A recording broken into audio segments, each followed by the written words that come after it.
안녕하세요. 나눔교회 김종호 목사입니다. 오늘 함께 나눌 말씀은 누가복음 23장 43절 말씀입니다. 예수께서 이르시되 내가 진실로 내게 이르노니 오늘 내가 나와 함께 낙원에 있으리라 하시니라.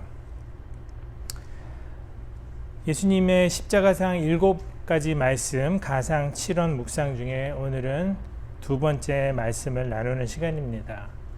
어제는 식목일이었죠. 나무를 심는 날입니다. 일제시대 때 우리나라가 많이 피폐해지고 미군정이 들어오고 나서 식목일이 처음 제정이 되었다고 합니다. 나무는 우리에게 한없이 베푸는 존재죠.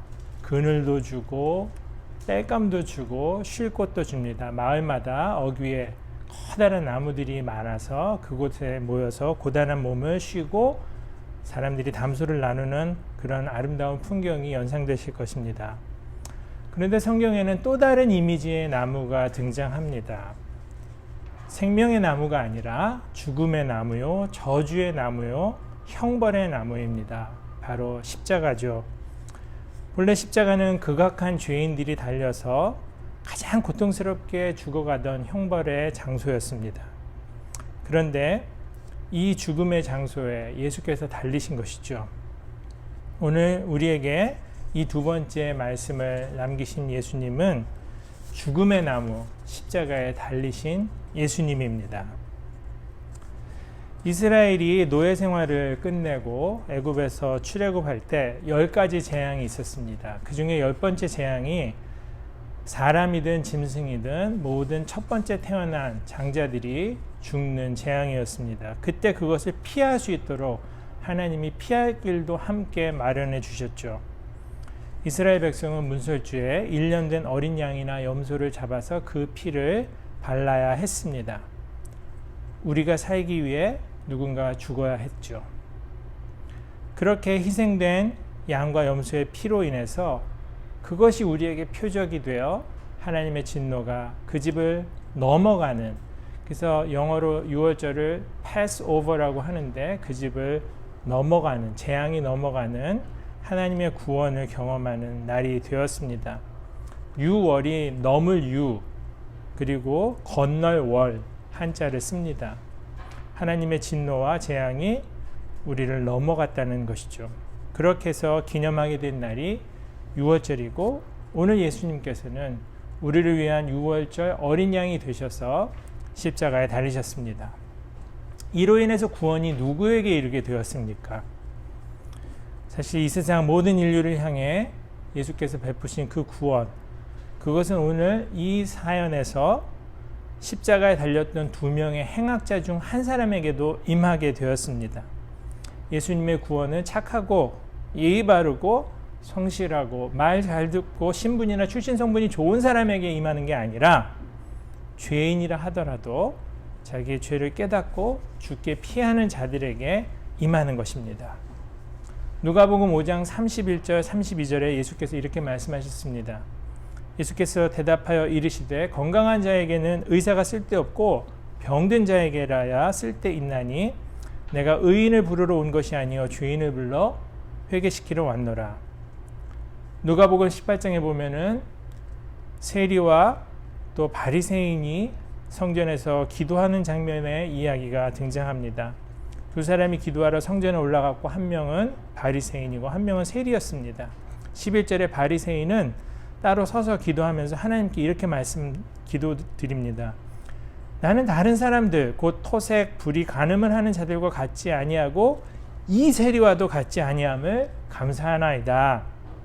나는 일에 2번씩 금식하고 또 소득의 11조를 드리나이다 하고 이렇게 자신감에 찬 기도를 드렸습니다. 반면에 13절에 세리는 멀리 서서 감히 눈을 들어 하늘을 쳐다보지도 못하고 다만 가슴을 치며 이르되 하나님이여 불쌍히 여기소서 나는 죄인이로소이다 하였느니라. 그때 예수께서 결론을 내려주십니다. 14절에 내가 너희에게 이르노니 이에 저 바리새인이 아니고 이 사람이 즉 세리가 의롭다 하심을 받고 그의 집으로 내려갔느니라. 무릇 자기를 높이는 자는 낮아지고 자기를 낮추는 자는 높아지리라 하시니라. 십자가에 두 명의 행악자가 달렸습니다.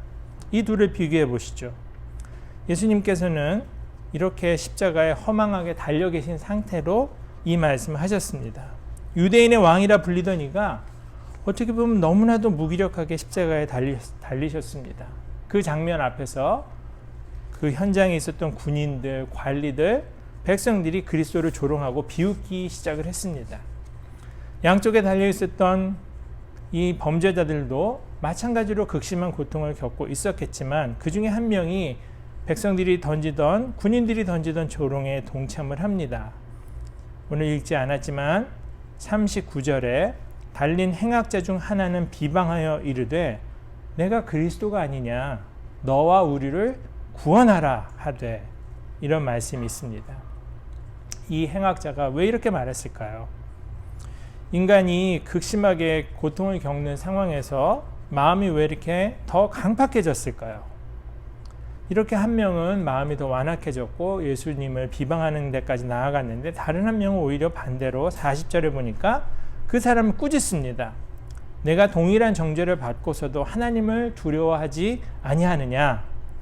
41절에 우리는 우리가 행한 일에 상당한 보응을 받는 것이니 이에 당연하거니와 이 사람이 행한 것은 옳지 않은 것이 없느니라 하고 이르되 예수여 당신의 나라에 임하실 때에 나를 기억하소서 하니 라고 말을 하였습니다.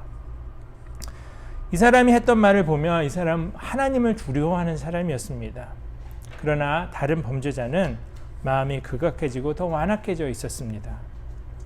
돌이킨 행악자는 자신이 죄인임을 깨닫고 벌받아 마땅하다는 것을 알고 있었습니다. 가슴을 치며 자기의 죄를 회개하고 그렇게 고통스러워하던 세리의 모습과 같습니다.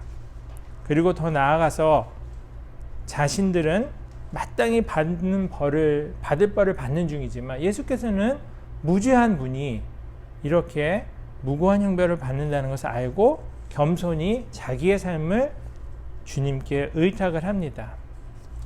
바야흐로 무신론자들이 득세하는 세대가 되었습니다. 마음을 강팍하게 먹고 마음속에 주님을 몰아내고 자기 삶에 주님의 주권을 인정하지 않는 것이 오히려 똑똑한 사람처럼 비치는 세상을 살고 있습니다.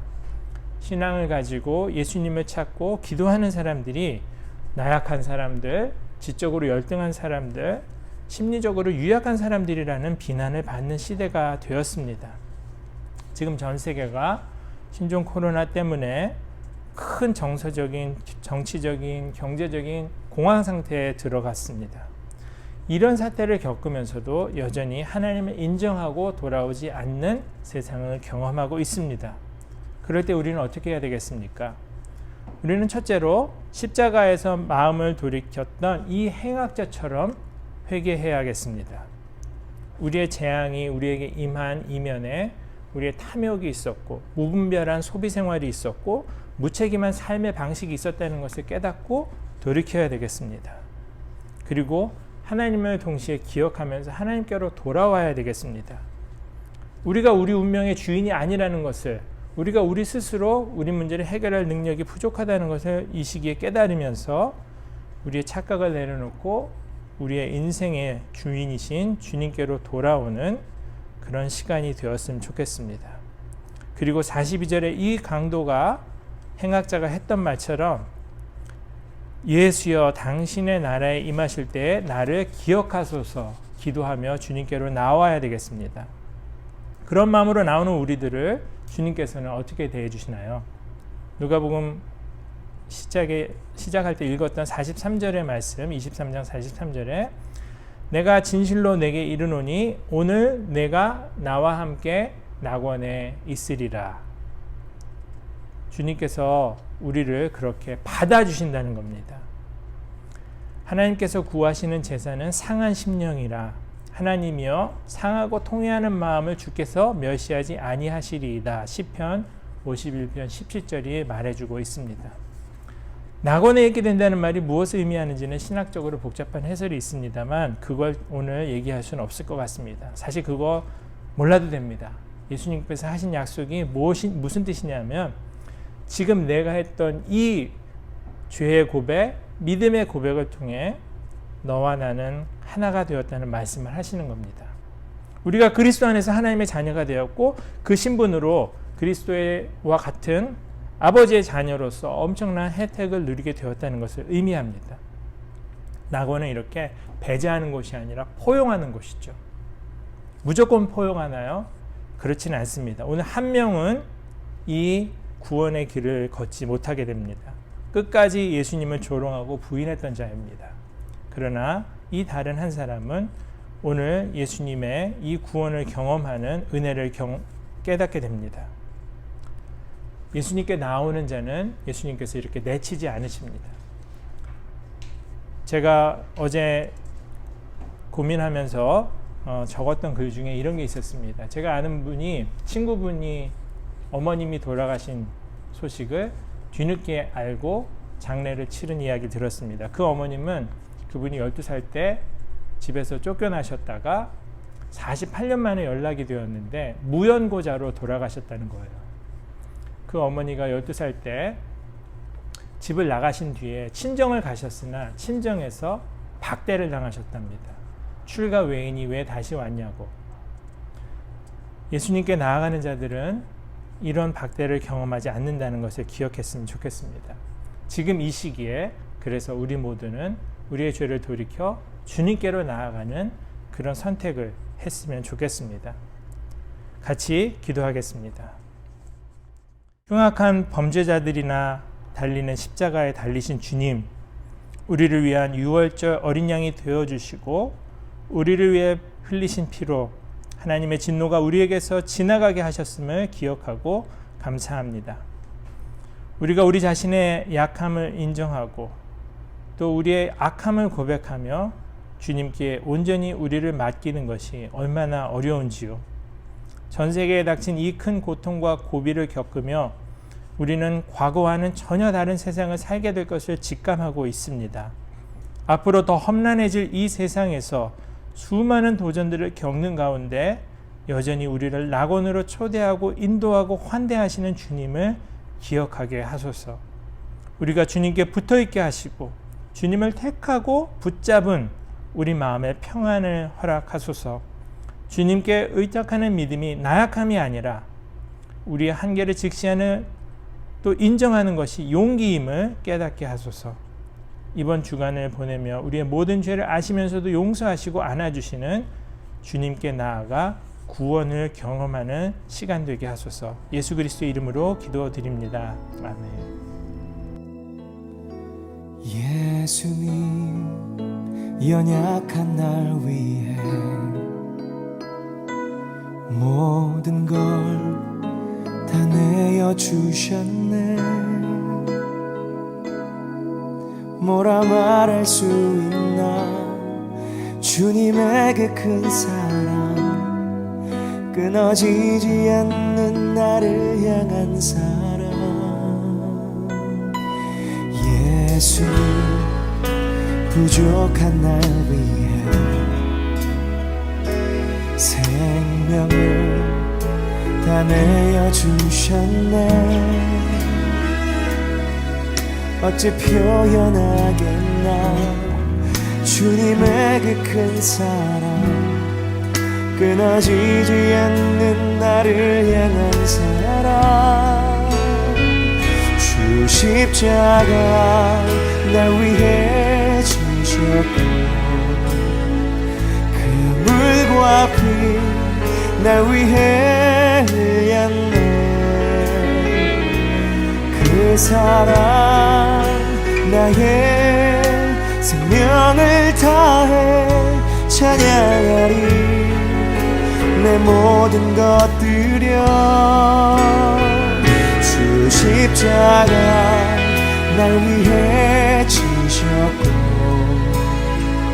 그 물과 피 날 위해 흘렸네. 그 사랑 나의 전부를 드려 찬양하리. 모두 다 드리 내 주님께. 함께 영광의 박수 감사의 박수 올려주십시오. 예수님 부족한 날 위해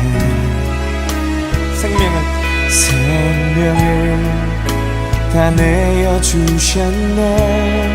어찌 표현하겠나 주님의 그 큰 사랑, 끊어지지 않는 나를 향한 사랑. 주 십자가 날 위해 지셨고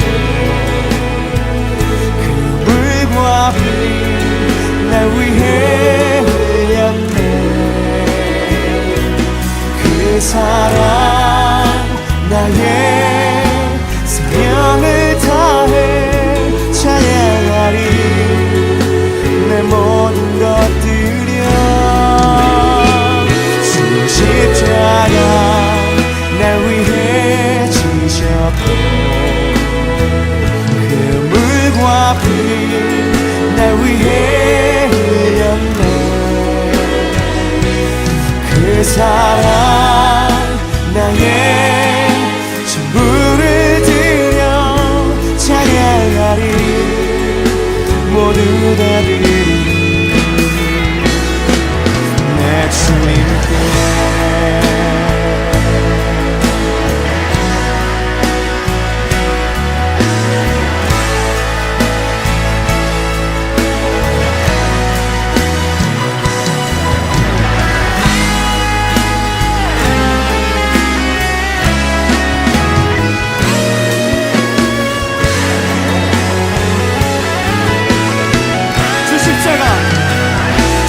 십자가 날 위해 지셨고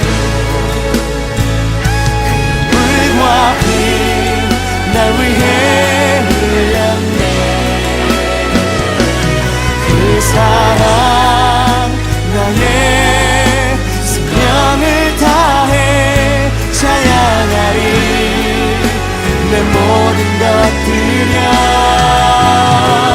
주 십자가 날 위해 지셨고 그 물과 피 날 위해 흘렸네. 그 사랑 나의 전부를 드려 찬양하리. 모두 다 드리리 내 주님께.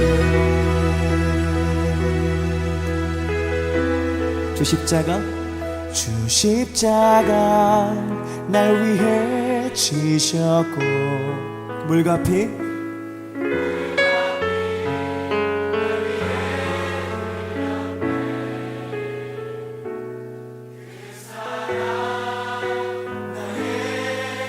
생명을 다해 찬양하리. 내 모든 것 드려 주 십자가 날 위해 지셨고 그 물과 피 날 위해 흘렸네. 그 사랑 나의 전부를 드려 찬양하리. 모두 다 드리리 내 주님께.